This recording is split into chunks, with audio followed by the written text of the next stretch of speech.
हजारों गाड़ियों के काफिले के साथ इम्तियाज जलील मुंबई की ओर कूच कर रहे हैं। सीधे उन्हीं से बात करते हैं। इम्तियाज जी, आखिर क्या वजह हुई कि आपको इस तरह से औरंगाबाद से मुंबई जाना पड़ रहा है?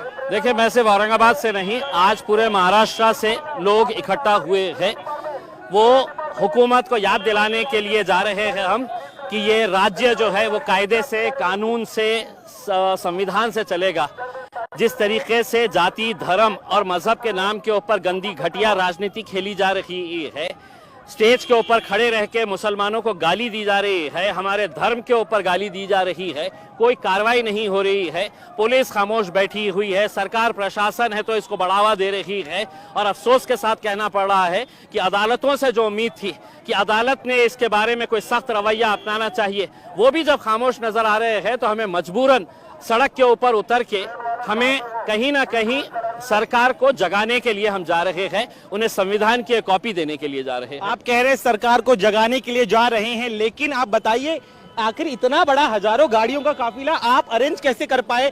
कितना समय आपको लगा? किन किन संस्थाओं से आपने बात की? मैंने सिर्फ एक प्रेस कॉन्फ्रेंस के अंदर ऐलान किया था कि अब हम मुंबई की तरफ चलेंगे करके, और उसके बाद कहीं पर मुझे कोई मेहनत करने की जरूरत नहीं पड़ी।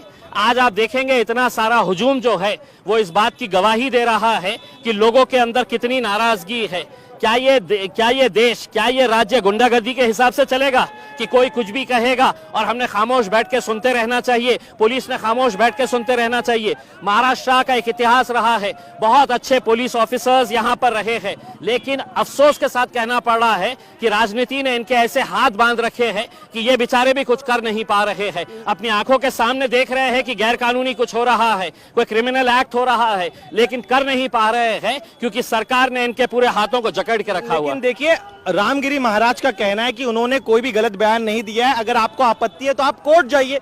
आप इस तरह से सड़क पूरी समृद्धि एक्सप्रेस हाईवे है वो पूरा जाम हो गया है। रामगिरी महाराज आपके लिए हो सकते हैं, ये ऐसे गुंड कहा जाता है, हमारे लिए महाराज नहीं, उन्हें कहा जाता है। ऐसे गुंड प्रवृत्ति के लोग भगवा चोला ओढ़कर कैसे धंधे करते हैं ये आपने देखे होंगे।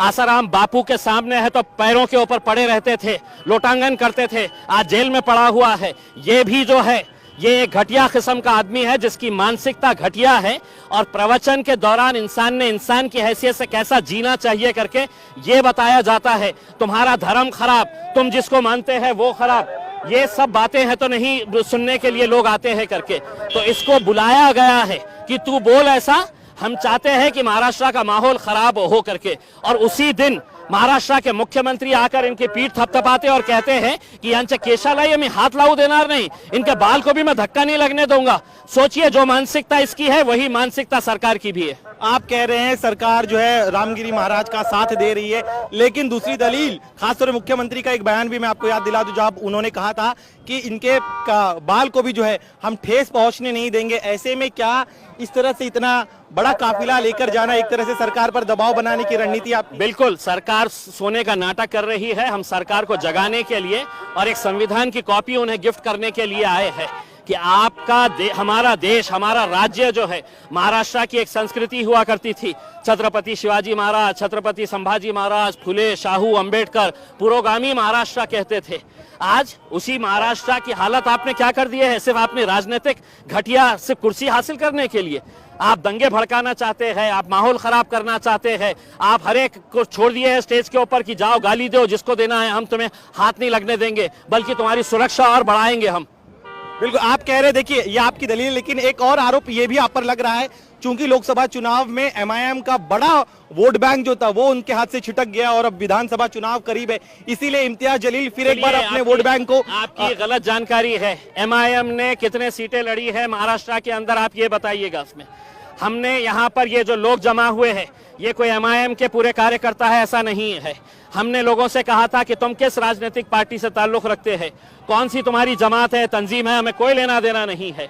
यहाँ पे बाहैसियत मुसलमान तुम आइएगा, वरना जिस तरीके की बयानबाजी चल रही है आज, महाराष्ट्र के जो हालात बन रहे हैं, उससे तो हमें ऐसा लग रहा है कि सरकार चाहती है कि कहीं ना कहीं कुछ गड़बड़ हो जाए और हमारी है तो राजनीति है तो चलती रहे, हमारी दुकान चलती रहे। आप सरकार पर आरोप लगा रहे हैं, लेकिन विपक्ष जो है महाविकास आघाड़ी, उनके कई नेताओं का कहना है कि आप और बीजेपी मिले जुले हुए हैं, चुनाव के ठीक पहले माहौल खराब करना चाहते हैं। आरोप हमने बहुत पहले भी सुन चुके हैं। उसमें आज किसी में इतनी हिम्मत नहीं है एक आवाज के ऊपर इतनी पब्लिक अगर आई है तो वो मेरे नाम के ऊपर नहीं आई है, वो हमारे प्रॉफेट मोहम्मद के नाम के ऊपर आई है, जिनके बारे में गलत बयानी होने के बावजूद भी लोग उसकी तायीद कर रहे हैं, उसका सपोर्ट कर रहे हैं। लोग उनके नाम पे आए हैं, इम्तियाज जलील और एमआईएम के नाम के ऊपर ये लोग इकट्ठा नहीं हुए हैं। एक आरोप यह भी लग रहा है कि इतनी बड़े पैमाने पर जो भीड़ आई है, आपने सभी को इमोशनली अपील की थी कि आप जो है अल्लाह की खातिर जो है अपने पार्टी को डिफरेंसेस को भूल कर यहाँ पर आए।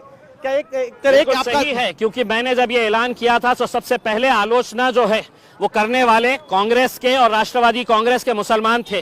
वो मुसलमान थे जो आज के दिन उद्धव ठाकरे के साथ जुड़े हुए हैं। उन्हें ऐसा लगता था कि मैं कोई राजनीति कर रहा हूं। मैंने हाथ जोड़कर लोगों से कहा कि मैं तुमसे अपील करता हूं, हाथ जोड़कर अपील करता हूं कि एक मर्तबा हम अपने राजनीतिक मतभेद साइड में रखेंगे और बाहैसियत मुसलमान हम आएंगे यहाँ पर सड़क के ऊपर, क्योंकि ये मेरा भी देश है, ये मेरा राज्य है, उसमें मुझे भी गर्व है आज भारतीय मुसलमान होने की हैसियत से।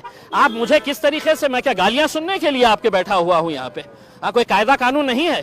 जो कानून है तो नारायण राणे के लड़के के खिलाफ के लिए है, वही कानून मेरे लिए है। अगर वो बोल सकता है तो मैं भी बोल सकता हूँ, उससे अच्छा बोल सकता हूँ।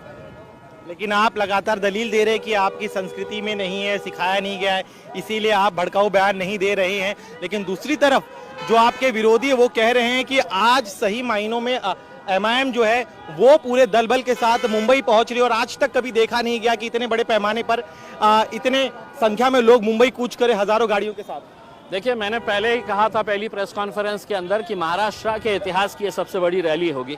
लेकिन जैसे जैसे ये काफिला बढ़ता गया, मैं आपको यकीन के साथ कहता हूं कि हिंदुस्तान के इतिहास के अंदर इतनी बड़ी रैली आपने देखे नहीं होंगे जो आज मुंबई पहुंचे तक लोग अलग अलग इलाकों से हमें जोड़ने वाले। लेकिन अगर आपको मुंबई तक पहुंचने नहीं दिया गया तब क्या निकले तो सही है, निकले तो सही है। हर रोज हमारा संघर्ष का दिन है, हर रोज हम लड़ते रहते हैं, आज भी लड़ेंगे, संघर्ष करेंगे। हमारा मकसद जो है पहुंचाने का, वो पहुंचाने की कोशिश करेंगे। राजनीतिक दलों के झंडे को लाने से आपने क्यों इनकार किया? क्या आपके एक रणनीति का हिस्सा था? बिल्कुल, हमने ये कहा था कि ये कोई राजनीति का मामला नहीं है, ये हमारे मजहब से, हमारे धर्म से जुड़ा हुआ मुद्दा है, ये इंसानियत से जुड़ा हुआ मुद्दा है। प्रॉफेट मोहम्मद जो है वो इंसानियत का पैगाम दिए है और आप इस तरह की बयानबाजी करते हैं। 60 एफआईआर रजिस्टर होने के बावजूद भी कोर्ट का काम नहीं था अदालत का कि अदालत ने पुलिस से पूछना कि चार्जशीट कितने उसमें फाइल हुई है, क्या एक्शन लिया गया है करके। उसमें पुलिस खामोश बैठी हुई है, हाथ बांध दिए गए हैं। आईपीएस ऑफिसर डरे हुए हैं कि कहीं पर हमें कोई नक्सलाइट एरिया के अंदर ट्रांसफर कर देगा, तो कोई कुछ कर नहीं रहा है। चलिए, एक आखिरी सवाल मेरा, यहाँ पे जो पीछे भीड़ दिखाई दे रही है, इस भीड़ के बारे में बताइए। कहाँ कहाँ किन किन इलाकों से ये तमाम लोग पहुंचे? महाराष्ट्र के कोने कोने से, छोटे छोटे गांव से तक लोगों ने, जिनके पास पैसा नहीं था वो लोगों ने है तो थोड़े थोड़े पैसे जमा करके है तो ये गाड़ियां लिए हैं और गाड़ियां लेकर है तो उन्होंने ये समर्थन आपको आगामी चुनाव में भी दिखाई देगा? मेरा चुनाव से इस मुद्दे का कोई संबंध नहीं है, कोई संबंध नहीं है। आपको साफ तरीके से बताना चाहता हूं मैं। लड़ाई जारी रहेगी, लड़ाई जारी रहेगी, लड़ाई जारी रहेगी। बिल्कुल, हमारा संघर्ष, हर रोज हमारा संघर्ष रहता है, आगे भी संघर्ष जारी रहेगा। एक जाने से पहले आप देखिए, हम लोग काफी हद तक